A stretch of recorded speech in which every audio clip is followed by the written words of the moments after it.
ইলাহা ইল্লাল্লাহু ওয়াহদাহু লা শারীকা লাহু ওয়া আশহাদু আন্না মুহাম্মাদান আবদুহু ওয়া রাসূলুহু। পড়েন সুবহানাল্লাহ। এবার ওমরে ফারুক বিশ্বনবীর প্রশ্ন করলেন, নবী আলাসনা আলাল হক, আমি প্রশ্ন করি উত্তর দেন, আমরা কি সত্যের উপর নাই? বিশ্বনবী বললেন, বালা ওমর, আমরা এই সত্যের উপরে আছি। আমাদের কোরআন কি সত্য নয়? বিশ্বনবী বললেন, কোরআনও সত্য। আমাদের রব আল্লাহ কি সত্য নন? বিশ্বনবী বললেন, সত্য। ওমরে ফারুক বললেন, তাহলে ফিমাল ইখতিফা, তাহলে লুকিয়ে লুকিয়ে আর গোপনে দাওয়াতি কাজ কেন? আপনি সত্য নবী, কোরআন সত্য কিতাব, আমার রব আল্লাহ সত্য, আর আমি ওমর কালিমা পড়ে মুসলমান হয়ে গিয়েছি, তাহলে ফিমাল ইখতিফা, আর লুকিয়ে লুকিয়ে কোরআনের দাওয়াত দিবেন কেন? বের হন, মক্কার শহরের মাঝখানে চলে আসেন, চিৎকার করে আমরা আল্লাহর নামের ঘোষণা দেব। বিশ্বনবী ডেকে বললেন, না ওমর, এটা মাক্কি জীবন, ওমর এটা মাক্কি জীবন, এখানে দাওয়াতি কাজ করবো লুকিয়ে লুকিয়ে, আস্তে আস্তে। আল্লাহ যখন আমাদেরকে বিজয়ী করে দিবেন, তখন আমরা প্রকাশ্যে দাওয়াত দিলে কোনো সমস্যা নাই। সাইয়েদনা ওমর ফারুক বলেন, না ও নবী, আমার উপর ছেড়ে দেন, আমি দেখবো আপনি আমারে শুধু মক্কার জামিনে একটা মিছিল দেওয়ার অনুমতি দেন। কিসের অনুমতি? আল্লাহর নামের তাকবীর দেওয়ার অনুমতি দেন। বিশ্বনবী বললেন, ঠিক আছে, সাবধানে তাকবীর দিও। ওমর ফারুক সামনে দাঁড়িয়ে বললেন, মান আরাদা আন তাসকুলা উম্মু ইয়া জামা ওয়ালাদু তারমিলা যাওজাতুহু ফালিয়াসুদ্দানি। কে আছো? মান আরাদা আন তাসকুলা উম্মু, কে আছো মায়ের বুক খালি করতে চাও? ইয়া জামা ওয়ালাদু, কে আছো বাচ্চাগুলারে, সন্তানগুলারে ইয়াতিম বানাতে চাও?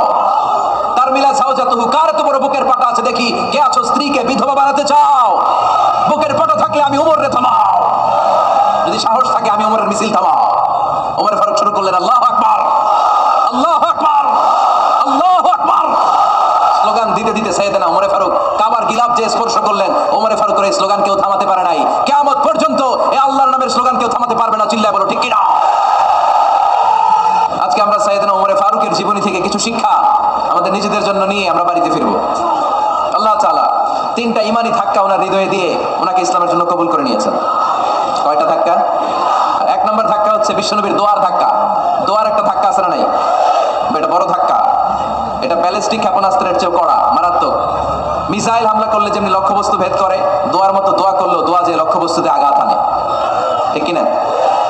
বিশ্বনবী দোয়া করলেন, আল্লাহুম্মা আইজ্জাল ইসলাম বিহাব্বির রাজুলাইনি ইলাইক। আল্লাহ, এই মক্কার দুইজন লোকের একজনকে তুমি কালিমার সুশীতল ছায়াতলে এনে দাও। দুইজন লাগবে না, কয়জন লাগবে? একজন।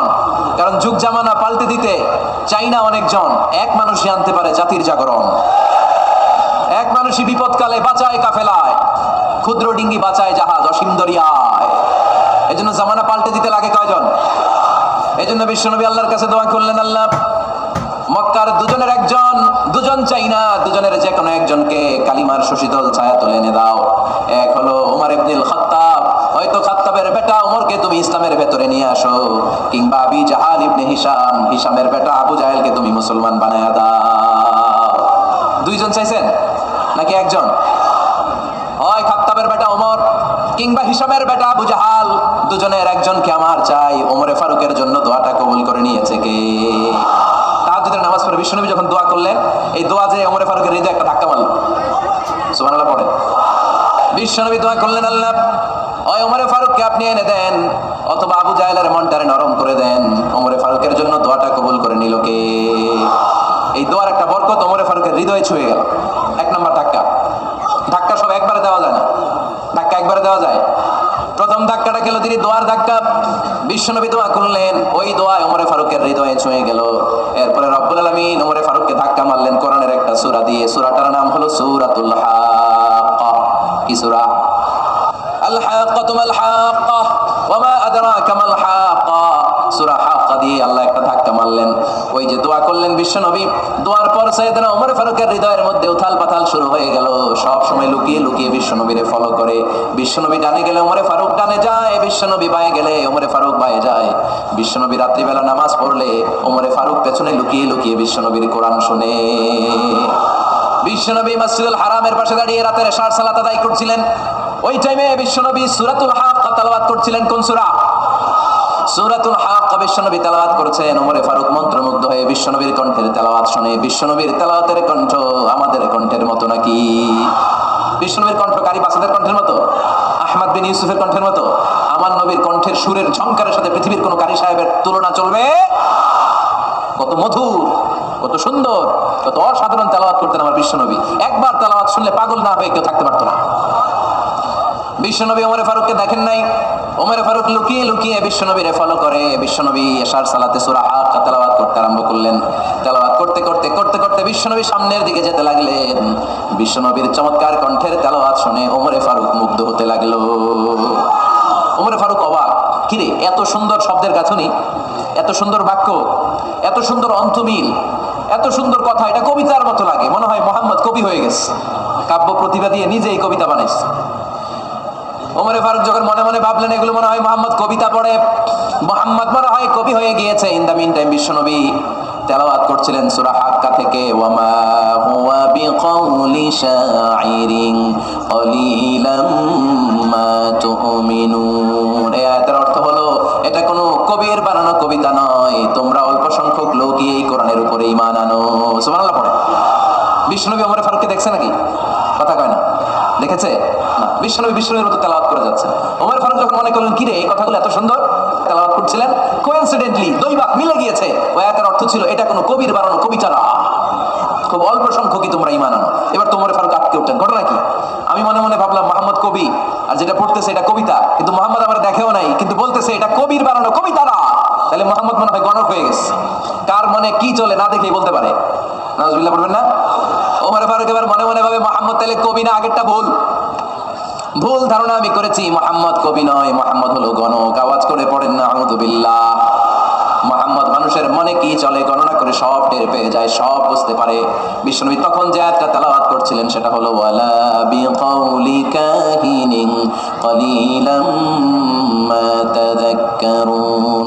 বিশ্বনবী তখন যে আয়াতটা তেলাওয়াত করছিলেন এই আয়াতের অর্থ হলো এটা কোনো গণকের বানানো কথা নয়, খুব অল্প সংখ্যক লোকই তোমরা উপদেশ গ্রহণ করো।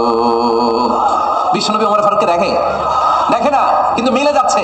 ওই আয়াতের পরের আয়াতটা ছিল এটা গণকের বানানো কোনো গণনা নয়, খুব অল্প সংখ্যকই তোমরা ঈমান আনো। এবার তো ওমর ফারুক বেহুশ। হায় হায়, প্রথমে ভাবলাম কবিতা, সে পরে যাচ্ছে না কবির বানানো কবিতা না। এরপর মনে মনে ভাবলাম মনে হয় গণক, সে বলে না এটা গণকের বানানো গণনা নয়। তাহলে এটা কি? এটা কি কি এটা কি পড়ে মুহাম্মদ, যার কণ্ঠের তেলাওয়াত শুনলে মানুষ পাগল হয়ে যায়। বিশ্বনবী তখন পড়তে আরম্ভ করলেন তানজিলুম মির রাব্বিল আলামিন। এর মানে হলো এটা কবিতা না, এটা গণকের বানানো গণনা না, মানুষের বানানো কিচ্ছু না, এটা গোটা বিশ্বের রব আল্লাহ পাকের বাণী। সুবহানাল্লাহ পড়ে। এই 2 নাম্বার ডোজ করলো। প্রথম ডোজ পড়ছে দোয়ার ডোজ। প্রথম ডোজ কিসের? দোয়া। 2 নাম্বার সূরা হাক্কা দিয়ে আল্লাহ দিলেন এক ধাক্কা। এই সূরা হাক্কার ওই ঘটনার পর ওমরে ফারুক তো পাগল পড়া, কি ঘটে গেল আমার সাথে ওই দিন। আমি মনে মনে যা ভাবি সব মোহাম্মদ বুঝে। আল্লাহ 2 নাম্বার ডোজ দিলেন সূরা হাক্কা দিয়ে এক ধাক্কা। সুবহানাল্লাহ পড়েন।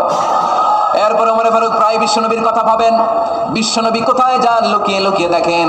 এবার রব্বুল আলামিন ভাবলেন এবার সূরা তাহা দিয়ে আমি 3 নাম্বার ডোজ দিয়ে দিব। পড়েন সুবহানাল্লাহ। এবার 3 নাম্বার ডোজ পাবেন, কিন্তু শয়তান ওয়াসওয়াসা দিচ্ছে, ওমরে ফারুক যাও, মক্কায় ঘোষণা হয়েছে মুহাম্মদের কল্লা এনে দিতে পারলে এত এত স্বর্ণ মুদ্রা। শয়তানের ওয়াসওয়াসায় আবার ভুল পথে হাঁটতে লাগলেন সাইয়েদনা ওমর। নাঙ্গা তরবারি নিয়ে বিশ্বনবীর মাথা কাটার জন্য বের হয়ে গেলেন। বনু জাহারা গোত্রের একটা লোক বলে ওমর তুমি কোথায় যাও? ওমরে ফারুক বলেন মুহাম্মাদের কল্লা কাটার জন্য যাচ্ছি। পড়েন নাউজুবিল্লাহ।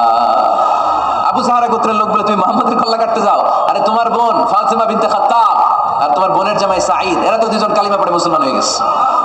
আরে মুহাম্মাদের কল্লা পরে কেটো, আগে ঘর সামলাও, যে ওমর আগে ঘর সামলাও, পরে তুমি মুহাম্মাদের কল্লা কাটতে যাও। ওমরে ফারুক রেগে গেলেন, রাস্তা ঘুরিয়ে বাড়ির দিকে চলতে আরম্ভ করলেন। রাগে তিনি গড়গড় করছেন। ওমরে ফারুকের বোন ফাতিমা বিনতে খাত্তাব, বোনের জামাই সাঈদ, তাদের 2 জনকে খাব্বাব রাদিয়াল্লাহু তাআলা আনহু সূরা তাহা ঘরের ভিতরে তেলাওয়াত করে শোনাচ্ছিল। পড়েন সুবহানাল্লাহ। সূরা তাহা দিয়ে আল্লাহ একটু পরে ধাক্কা মারবে আরেকটা। ওমর ফারুক যখন আসলেন, ওমর ফারুকের আওয়াজ শুনে খাব্বাব রাদিয়াল্লাহু তাআলা লুকিয়ে গেলেন। ওমর ফারুক দরজার মধ্যে কড়া নাড়লেন। বোন বলে কে তুমি? সাইয়েদনা ওমর বললেন আমি ওমর। খুলে দেওয়া হলো। ঘরের ভেতরে ঢুকেই কথা নাই বার্তা নাই, নিজের আপন বোনকে মারতে শুরু করলো ওমর। বোন জামাইকে আঘাত করতে শুরু করলো। মারতে মারতে নিজের কলিজার টুকরা বোনকে, বোনের জামাইকে সাইয়েদনা ওমরে ফারুক পিটাতে পিটাতে রক্তাক্ত করে ফেললেন। গা দিয়ে ফিনকি বের হয়ে যখন রক্ত বের হয়, সাইয়েদনা ওমরে ফারুকের দিলের মধ্যে মায়া তৈরি হয়ে যায়। সাইয়েদনা ওমরে ফারুক বললেন আমার কলিজার টুকরা বোন আর বোন জামাই, তোরা কেন মুহাম্মাদের কথায় পাগল হলি?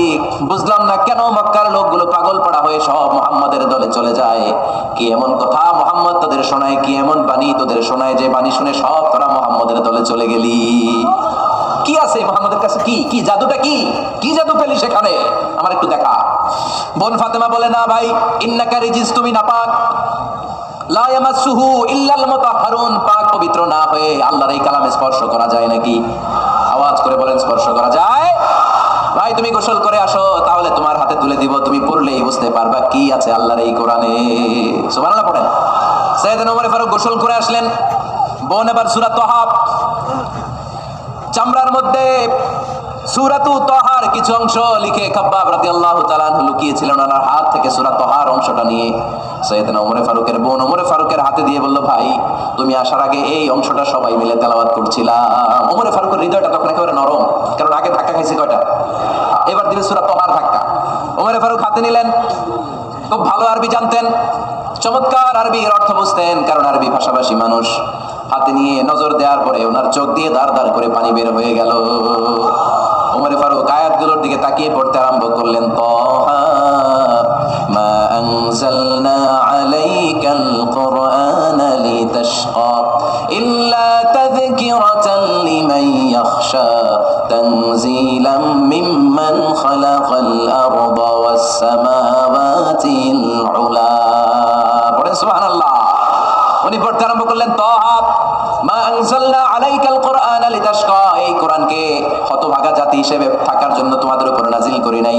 তানজিলাম মিম্মান খালাকাল আরদা ওয়াস সামাওয়াতিল উলা, এটা ওই রবের পক্ষ থেকে, ওই সত্তার পক্ষ থেকে নাজিল হয়েছে, যেই রব জমিন তৈরি করেছেন, যেই রব বিশাল সুবিশাল আকাশও তৈরি করেছেন। সুবহানাল্লাহ পড়েন। সূরা তাহার এই চমৎকার অসাধারণ শব্দ গাঁথনি দিয়ে এই আয়াতগুলো যখন পড়তে আরম্ভ করলেন, ওমর ফারুক আর নিজের উপর ব্যালেন্স রাখতে পারলেন না, আর ধরে রাখতে পারলেন না। এবার ডাইরেক্ট অ্যাকশন।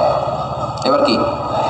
3 নাম্বার ধাক্কা খেয়ে, সূরা তাহার ধাক্কা খেয়ে আর সামলাতে পারলেন না, পাগলের মতো হয়ে গেলেন। বলতে আরম্ভ করলেন, আইনা মুহাম্মদ, মুহাম্মদ কোথায়?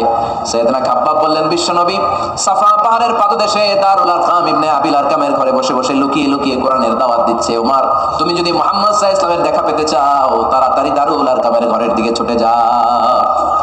ওমর ফারুক তলোয়ার নিয়ে ছুটলেন, পাগলের মতো ছুটলেন, আর ধৈর্য ধারণ করতে পারেন না।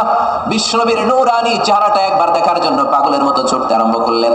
ওমর ফারুককে দারুল আরকামের কাছে আসতে দেখে বিশ্বনবীর চাচা হামজা ইবনে আব্দুল মুত্তালিব এসে বলেন, নবী তাড়াতাড়ি দারুল আরকামের ঘর থেকে আপনি পালিয়ে অন্য কোথাও চলে যান, ওই যে ওমর ইবনে খাত্তাব নাঙ্গা তলোয়ার নিয়ে আপনার উপর আক্রমণ করার জন্য ছুটে আসছে গো নবী। বিশ্বনবী বললেন, ও আমার সাহাবারা, ও আমার চাচা হামজা, সবাই আপনারা সরে যান, ওমরে আসতে দেন, ওমরে বাধা দিয়েন না, কারণ কিছুদিন আগে তাহাজ্জুদের নামাজ পড়ে আমি আল্লাহর কাছে একটা বিশেষ দোয়া করেছি, আমার মন বলছে ওই দোয়াটা আল্লাহ কবুল করতে শুরু করেছে। ওমর ফারুক চলে আসলেন, এসে কোনো কথা নাই, চিৎকার দিয়ে বললেন, আশহাদু আল্লা ইলাহা ইল্লাল্লাহ ওয়া আশহাদু আন্না মুহাম্মাদান আবদুহু ওয়া রাসূলুহু, আমি সাক্ষ্য দিলাম আল্লাহ এক, অদ্বিতীয়, আল্লাহ ছাড়া কোনো ইলাহা নাই, নিশ্চয় আপনি মুহাম্মদ আল্লাহর বান্দা এবং রাসূল। সুবহানাল্লাহ পড়েন। এই কালমা শাহাদাতের ভিতরে আল্লাহর কথা, আমার নবীর কথা ঢুকিয়ে দিয়েছে কে? ঝিনুকের ভেতর লুকিয়ে থাকে যেমন মতি, ঝিনুকের ভেতর লুকিয়ে থাকে যেমন মতি, কালমা শাহাদাতে আছে আল্লাহর জ্যোতি, কালমা শাহাদাতে আছে আল্লাহর জ্যোতি। পড়েন, ঝিনুকের ভেতর লুকিয়ে থাকে যেমন মতি, ঝিনুকের ভেতর লুকিয়ে থাকে যেমন মতি, কালমা শাহাদাতে আছে আল্লাহর জ্যোতি, কালমা শাহাদাতে আছে আল্লাহর জ্যোতি। পড়েন আল্লাহু আকবার। ওই শাহাদাতের জ্যোতি সাইয়েদনা ওমর ফারুকের হৃদয়টারে উজালা করে দিল। দুনিয়ার সব ভয়কে পেছনে ফেলে এক আল্লাহর ভয়কে অন্তরে ধারণ করে আওয়াজ করে বললেন, আশহাদু আল্লা ইলাহা ইল্লাল্লাহু ওয়াহদাহু লা শারীকা লাহু ওয়া আশহাদু আন্না মুহাম্মাদান আবদুহু ওয়া রাসূলুহু। পড়েন সুবহানাল্লাহ। 3টা ধাক্কা। প্রথম ধাক্কাটা দোয়া, দ্বিতীয় ধাক্কা হাক্কা, তৃতীয় ধাক্কা সূরা তাহা। 3টা ধাক্কার মাধ্যমে সাইয়েদনা ওমর ফারুককে মুসলমানদের লিডার বানায় দিল কে? ওমর ফারুক কালিমা পড়ে মুসলমান হয়ে গেছে। মুসলিম সাহাবাদের মধ্যে আনন্দের বন্যা বয়ে গেল। বিশ্বনবী খুশি হয়ে গেলেন, আল্লাহ শুকরিয়া করলেন, আল্লাহ তুমি আমার দোয়া ফিরিয়ে দাও নাই, আমি বলেছি দুজনের একজনকে চাই, তুমি ওমর ফারুককে দান করেছো। বলেন আলহামদুলিল্লাহ। এবার ওমর ফারুক বিশ্বনবীর প্রশ্ন করলেন, নবী আলাসনা আলাল হক, আমি প্রশ্ন করি উত্তর দেন, আমরা কি সত্যের উপর নাই? বিশ্বনবী বললেন, বালা ওমর, আমরা এই সত্যের উপরে আছি, আমাদের কোরআন কি সত্য নয়? বিশ্বনবী বললেন কোরআনও সত্য। আমাদের রব আল্লাহ কি সত্য নন? বিশ্বনবী বললেন সত্য। ওমরে ফারুক বললেন তাহলে ফিম আল ইখতিফা, তাহলে লুকিয়ে লুকিয়ে আর গোপনে দাওয়াতি কাজ কেন? আপনি সত্য নবী, কোরআন সত্য কিতাব, আমার রব আল্লাহ সত্য, আর আমি ওমর কালিমা পড়ে মুসলমান হয়ে গিয়েছি, তাহলে ফিম আল ইখতিফা, আর লুকিয়ে লুকিয়ে কোরআনের দাওয়াত দিবেন কেন? বের হন, মক্কার শহরের মাঝখানে চলে আসেন, চিৎকার করে আমরা আল্লাহর নামের ঘোষণা দেব। বিশ্বনবী ডেকে বললেন না ওমর এটা মাক্কি জীবন, ওমর এটা মাক্কি জীবন, এখানে দাওয়াতি কাজ করবো লুকিয়ে লুকিয়ে আস্তে আস্তে। আল্লাহ যখন আমাদেরকে বিজয়ী করে দিবেন তখন আমরা প্রকাশ্যে দাওয়াত দিলে কোনো সমস্যা নাই। সাইয়েদনা ওমর ফারুক বলেন না ও নবী আমার উপর ছেড়ে দেন, আমি দেখবো আপনি আমারে শুধু মক্কার জমিনে একটা মিছিল দেওয়ার অনুমতি দেন। কিসের অনুমতি? আল্লাহর নামের তাকবীর দেওয়ার অনুমতি দেন। বিশ্বনবী বললেন ঠিক আছে, সাবধানে তাকবীর দিও। ওমরে ফারুক তাকবীর দেওয়ার জন্য লোক খুঁজতে আরম্ভ করলেন। মুসলিম 11 জন সাহাবাকে খুঁজে পেলেন। কয়জন? ওমরে ফারুক বললেন 11 জনই চলবে। 11 জনকে 2 লাইন করলেন। কয় লাইন? পিছনে 6 জন, সামনে 5 জন। পিছনের লাইনের নেতা বানিয়ে দিলেন বিশ্বনবীর চাচা হামজা ইবনে আব্দুল মুত্তালিবকে। প্রথম লাইনের 5 জনের নেতৃত্ব দিতে আরম্ভ করলেন সাইয়েদনা ওমরে ফারুক নিজেই। 2 লাইন, 2 লাইন তাকবীর দিতে জানলে বেশি মানুষ লাগে না, 10 জন দিয়ে গোটা বিশ্বটারে কাঁপিয়ে দেওয়া যায়। 11 জন, 6 আর 5। ওমর ফারুক সামনে দাঁড়ালেন। ওমর ফারুক সামনে দাঁড়িয়ে এবার আল্লাহর নামের স্লোগান দিবেন। ওমর ফারুক বললেন আমরা খুব লম্বা চূড়া স্লোগান দিব না, খুব ছোট্ট, দারুল আরকামের ঘর থেকে কাবা ঘর পর্যন্ত, বাইতুল্লাহ পর্যন্ত, এতটুকু জায়গা আমরা তাকবীর দিতে দিতে সামনের দিকে এগোবো, পৃথিবীর কোনো শক্তি আমাদেরকে থামাই দিতে পারবে না। ওমর ফারুক তখন 1 বাক্যের একটা ভাষণ দিলেন। কয় বাক্যের? ওমর ফারুক সামনে দাঁড়িয়ে বললেন মান আরাদা আন তাসকুলা উম্মু ইয়া জামা ওয়ালাদু তারমিলা যাওজাতুহু ফালিয়াসুদ্দানি। কে আছো? মান আরাদা আন তাসকুলা উম্মু, কে আছো মায়ের বুক খালি করতে চাও? ইয়া জামা ওয়ালাদু, কে আছো বাচ্চাগুলারে সন্তানগুলারে ইয়াতিম বানাতে চাও? তারমিলা যাওজাতুহু, কার এত বড় বুকের পাটা আছে দেখি, কে আছো স্ত্রীকে বিধবা বানাতে চাও? বুকের পাটা থাকলে আমি ওমরে থামাও, যদি সাহস থাকে আমি ওমরের মিছিল থামাও। ওমর ফারুক শুরু করলেন আল্লাহু আকবার, আল্লাহু আকবার, আল্লাহু আকবার। স্লোগান দিতে দিতে সাইয়েদনা ওমর ফারুক কাবার গিলাফ যে স্পর্শ করলেন, ওমর ফারুকের এই স্লোগান কেউ থামাতে পারে নাই। কিয়ামত পর্যন্ত এই আল্লাহর নামের স্লোগান কেউ থামাতে পারবে না। চিল্লায় বলো ঠিক কিনা?